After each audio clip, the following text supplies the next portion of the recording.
This is our available ready for occupancy house and lot here in Palma Real Residential Estate. So single attached yan. Ayan, marami ka ng kapitbahay. Kaya lilipatan mo na lang to, hindi ka na rin medyo mag-worry na wala. Di ba kasi yung iba pag pre-selling natatakot sila lipatan kasi wala daw kapitbahay. O ayan, kapitbahay ka na. 120 square meter ito ang lot area niya, kaya kasyang-kasya, dalawang parking yan sa harap. Then since single attached ito, yan, medyo malaki pa yung lupa mo sa gilid kasi yung floor area niya 72 square meter lang. So hanggang dyan pa yung property line mo. O diba yung likod niya malaki pa, pwede mo pang i-extend para kung gusto mo malaki yung kusina mo, pwede mo ilabas. So check natin yung loob. 3 bedrooms ito. Kung gusto mo ng malapit din sa Nuvali, kaya yung iba since diba medyo mahal nga yung Nuvali, doon sila lumilipat sa medyo malapit pero mas mura. Yan, open area lang siya, kaya maluwag tignan. So dito sa kinatatayuan ko, yung sala pwede mo ilagay dyan, banda yung dining area mo, tapos kusina. O kaya, di ba nga sabi sa inyo, malaki pa yung likod ninyo, malaki din yung gilid. Kung gusto mo i-extend, ilabas yung kusina mo, pwede. Pero sayang eh. So, pwede mong gawin, yung dining area yung ilabas mo.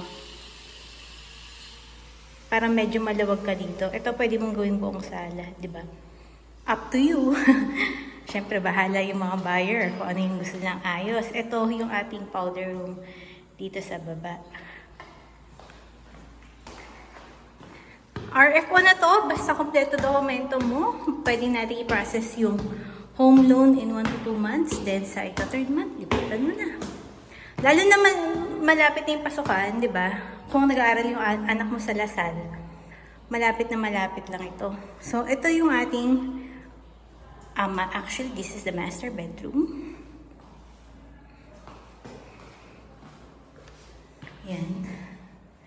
May access ka sa balcony. Then, meron ka na rin ditong built-in cabinets.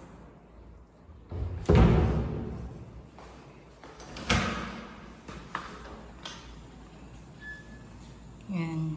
Medyo maliit lang kung gusto mo na mag-yossi. Kaya mo gusto mo lang sa labas. Let's check the other rooms. Ito yung inyong common toilet and bath. May shower head na.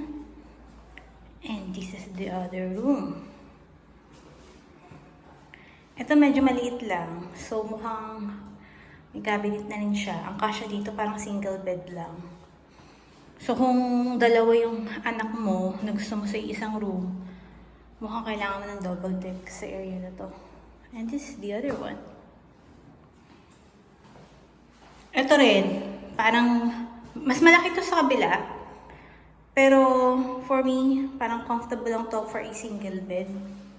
So, you know, bili ka na lang ng double deck kung gusto mong dalawa yung mag-occupy. So that's it. If you need the sample computation of this house, just message me. Great day, everyone.